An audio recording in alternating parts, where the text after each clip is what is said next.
Hello hi students, welcome to only UPSC. पिछले geography वाली class में आपने विषुवतीय जलवायु यानी कि इक्वेटोरियल क्लाइमेट को समझा था। इस क्लास में जैसा कि आपको बोर्ड पे दिख रहा होगा, हम समाना जलवायु या सूडान टाइप क्लाइमेट को समझेंगे कि ये क्या है, ठीक है, और इसके गुणधर्म क्या हैं, कैसी वनस्पतियाँ यहाँ पर पाई जाती हैं, उनकी विस्तृत चर्चा हम करेंगे इस क्लास में। लेकिन इस क्लास को शुरू करूँ उससे पहले एक छोटा सा वाक्य आपको बताता हूँ। ये वाक्य किसी यूपीएससी एस्पायरेंट का नहीं है या यूपीएससी के किसी भी विद्यार्थी का इससे सीधा सीधा कोई संबंध नहीं है, लेकिन यह वाक्य हर विद्यार्थी को एक सीख देता है।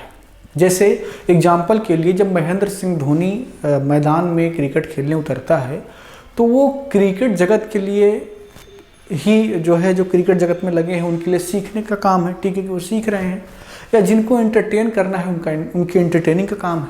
लेकिन उसी वक्त कोई व्यक्ति उनसे यह सीख रहा होता है कि किस प्रकार अपने काम को अच्छे से किया जाता है, कितनी बारीकी से अपने काम को किया जाता है। उसी तरह पिछले दिनों हमारे देश के एक बड़े उद्योगपति घराने के एक व्यक्ति का निधन हो गया, जिसे आप MDH मसाले वाले ऐड में देखते रहे होंगे। वो बुढ़े बाबा महाशय जी, और वो लगातार अपनी जब से उन्होंने कंपनी अपनी स्थापित की, वो लगातार अपनी कंपनी के CEO रहे और ब्रांड एम्बेसडर भी। एक ऐसे दौर में जब ब्रांड एम्बेसडर का उस प्रोडक्ट के साथ कोई संबंध नहीं होता है, और जैसा आप देख रहे हैं कि अभिनेता आते हैं और वो जिस प्रोडक्ट के ब्रांड एम्बेसडर हैं कभी उसका प्रयोग भी नहीं करते हैं, और उन अभिनेताओं को देख करके लोग उस ब्रांड का प्रयोग करने लगते हैं क्योंकि उनके चहेते अभिनेता ने उसको पहना, उसको दिखाया कि वो इसका उपयोग करता है। उस दौर में एक सामान्य सा व्यक्ति अपना स्थान बनाता है। तो एक यूपीएससी एस्पायरेंट को इससे क्या सीखने की आवश्यकता है? एक यूपीएससी एस्पायरेंट को यह सीखने की आवश्यकता है कि यदि आपको अपने ऊपर भरोसा है कि हमको करना है कुछ, तो कोई भी मुश्किल ऐसी नहीं है जो आपको रोक पाए, कोई बंधन ऐसा नहीं है जो आपको रोक पाए। पाकिस्तान और भारत के बंटवारे के टाइम पर वो पाकिस्तान में जो अभी सियालकोट है वहाँ से भारत आए, सब कुछ चौपट हो गया, वहाँ पर उनका व्यापार, यहाँ सड़क पर तांगे चलाए, मसाले बेचे, और उसके बाद में इतनी बड़ी कंपनी स्थापित की है कि आज पूरी दुनिया में MDH मसाले का निर्यात होता है। तो वो जो उसके पीछे, वो तो खैर उनका व्यापार है, जिसको आप किस तरीके से लेते हैं ये अलग पॉइंट ऑफ व्यू है, लेकिन जो काम करने का उनका तरीका ये मोटिवेशन देता है कि आप कुछ भी कर सकते हैं।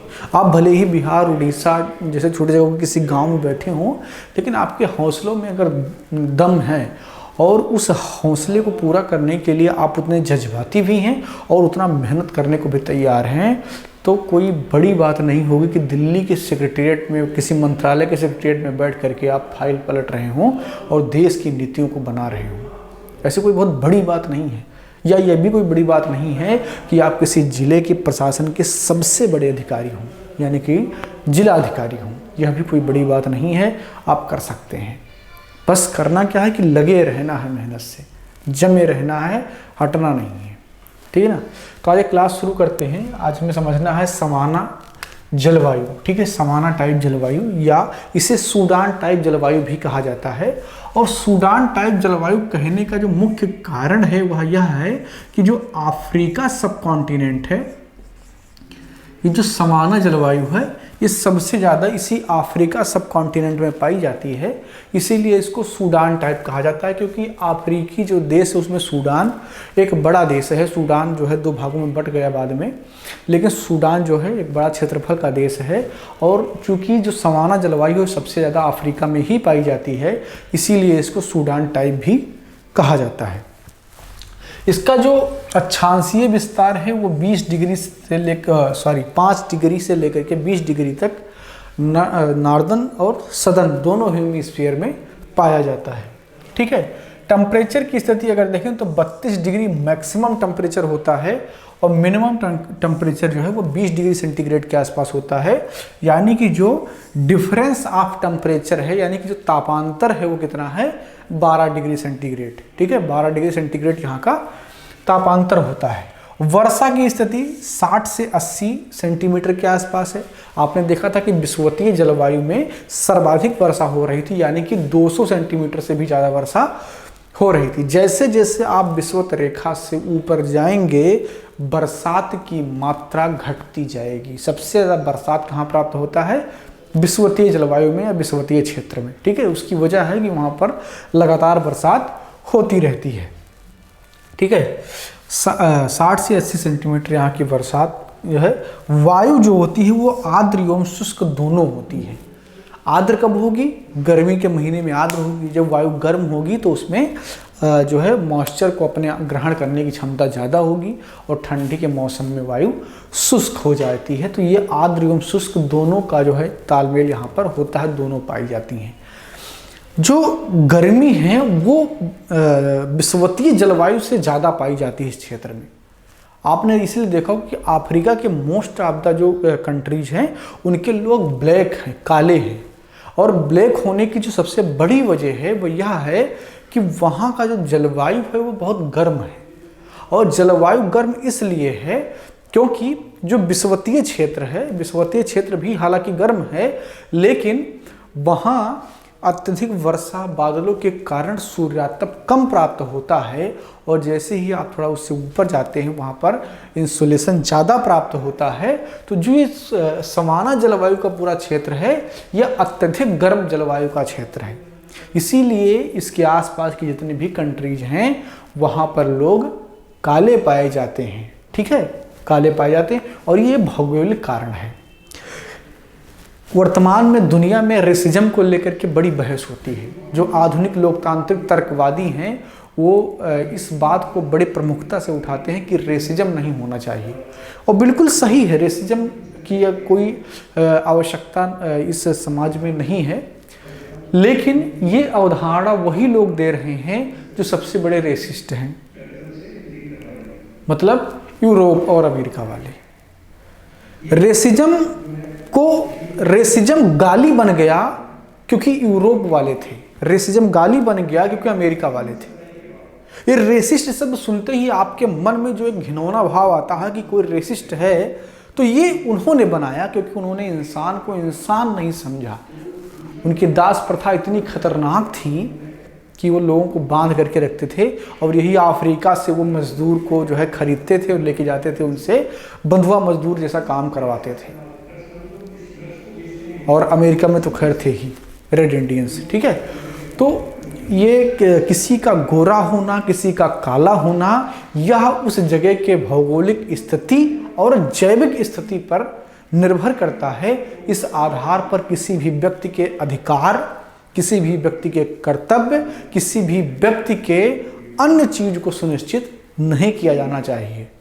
ठीक है, जब आप जीएस का पेपर 4 पढ़ेंगे तो वहाँ पर एथिक्स और इंटीग्रिटी में भी आपको इस बात की चर्चा की जाएगी आपसे कि किस प्रकार जो होता क्या है कि जब तक आप चीज़ों को नहीं समझते ना और उस भाव में नहीं समझते हैं तब तक आपको वो मजाक लगती हैं। जैसे एग्जाम्पल ये बताता हूँ, मान लीजिए कि अभी आप दिल्ली में चले जाइए, तो दिल्ली में बहुत सारे स्टूडेंट जो है अफ्रीका के हैं जो जेएनयू में पढ़ाई करते हैं। अब होता ये है कि जो है उनका जो कल्चर है, जो कल्चर अफ्रीका का है वो कल्चर इंडिया का नहीं है। अफ्रीका में गर्मी ज़्यादा होती है तो वहाँ के लोग छोटे कपड़े पहनेंगे, क्योंकि मौसम चिपचिपा होगा तो कम कपड़े पहनेंगे। इंडिया में क्या है कि जो जलवायु है अपेक्षाकृत ठंडी है तो यहाँ के लोग ज़्यादा वस्त्र पहनते हैं।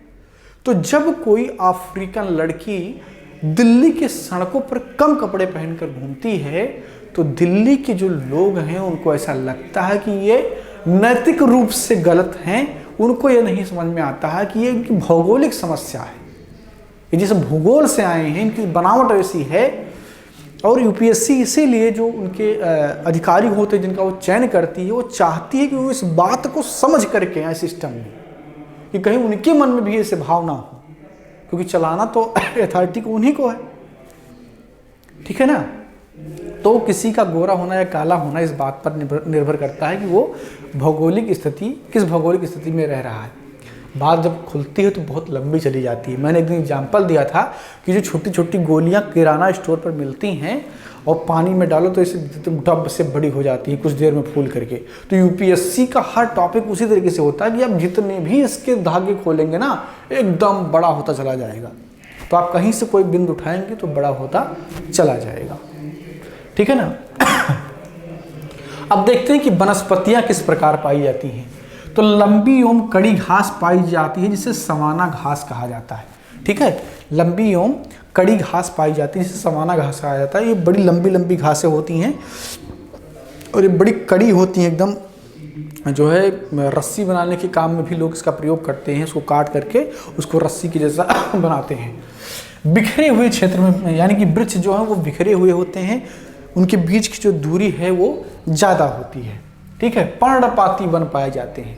पर्णपाती वन का मतलब कि ऐसे वन जो एक समय पर अपने पत्तियों को गिरा देते हैं और नए पत्तियों का जो है उत्पादन करते हैं, यानी कि नई पत्तियां उनमें आती हैं। तो ऐसे वन को पर्णपाती वन कहा जाता है और ये सवाना जलवायु में खूब पाए जाते हैं। वृक्ष जो है वो छाता के आकार के पाए जाते हैं, यानी कि जो वृक्षों का आकार होता है वो छाता के आकार का होता है। कुछ इस प्रकार से वृक्ष जो है पाए जाते हैं। ऐसा लगता है कि छाते की तरह ढके हुए हैं, ठीक है। तो वृक्ष जो है वो कुछ इस प्रकार से पाए जाते हैं। अग्नि प्रतिरोधी वनस्पतियां भी पाई जाती हैं, ठीक है। यहाँ पर इन सवाना घासों के कारण आग बहुत लगती है, ठीक है ना। सवाना क्लाइमेट के क्षेत्र में सवाना घास की वजह से आग की घटनाएं बहुत होती हैं, क्योंकि ये लंबी कड़ी घासें जब सूख जाती हैं तो इनमें आग लगाना बहुत ही आसान होता है। तो इसीलिए जैसा कहते नहीं है कि आवश्यकता आविष्कार की जननी है। तो जहाँ पर जिस चीज़ की आवश्यकता होगी उसका आविष्कार हो जाएगा। तो यहाँ पर बहुत सारे ऐसे वृक्ष भी पाए जाते हैं जो अग्नि प्रतिरोधी होते हैं, यानी कि अग्नि विरोधी होते हैं, ठीक है। तो ये है पूरा आपका सवाना टाइप का जलवायु, ठीक। अगली क्लास में हम बात करेंगे उष्ण मरुस्थलीय जलवायु की, कि उष्ण मरुस्थलीय जलवायु क्या होता है, उसमें किस प्रकार की परिस्थितियाँ पाई जाती हैं, कौन कौन सी चीज़ें उसमें पाई जाती हैं, ठीक है। तो मिलते हैं अगली क्लास में, बात करेंगे उष्ण मरुस्थलीय जलवायु की। तब तक के लिए अपना ख्याल रखिए। कुछ समझ में ना आया हो तो पूछ लीजिए, कुछ भी पूछना है तो पूछ लीजिए, टॉपिक से रिलेटेड, यूपीएससी से रिलेटेड, या कोई आपका व्यक्तिगत सवाल जो शिक्षा के क्षेत्र में आपको परेशान कर रहा है, उन सब का जवाब मैं अगले वीडियो में जरूर दूंगा। धन्यवाद। बहुत जल्द आ रही है ओनली न्यूज ग्रुप की news magazine the news ocean, जहां आपको मिलेगी हर खबर सच की तह पर।